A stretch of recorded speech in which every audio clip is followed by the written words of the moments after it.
One day in your life, an unexpected guest suddenly found you. Depression. Gradually, you feel entirely surrounded by negative emotions. You, who once were passionate about many things, now find no interest in anything. You might think, am I too sensitive? Am I too fragile?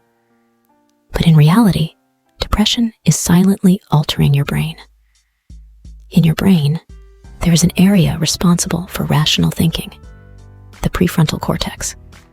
It's filled with neurons that communicate with each other through synapses, conveying our every inspiration and decision. However, when depression strikes, it brings an influx of stress hormones, cortisol. What cortisol does best is to destroy these neuronal synapses, slowing down the signal transmission between neurons. Gradually, the activity of the prefrontal cortex decreases, causing your thinking to become sluggish and making it harder to learn new information. Before long, you might ask yourself, why do I feel so terrible?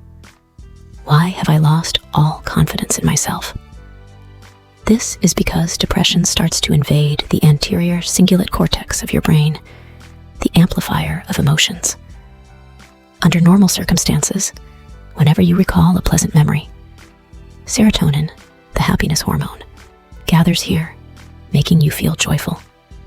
But with the onset of depression, cortisol decreases the concentration of serotonin, causing the anterior cingulate to focus more on negative emotions. So, even a minor mistake or challenge can be magnified here. You start to feel worthless and devoid of happiness.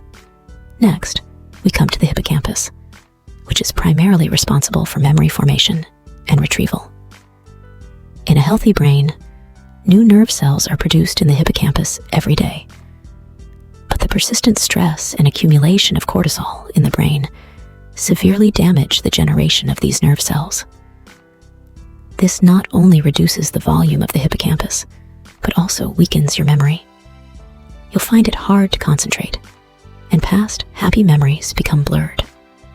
Slowly, depression moves deeper into the brain, where the amygdala resides.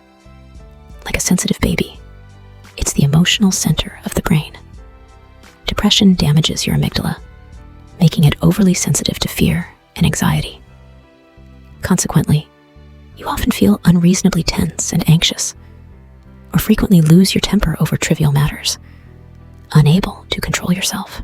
From then on, your sleep is irregular, and you lack motivation in everything. You constantly feel physically and mentally exhausted, trapped in an endless vortex of pain. All of this isn't because you're fragile. It's because depression is a disease. To fight this unwelcome guest, we must seek treatment.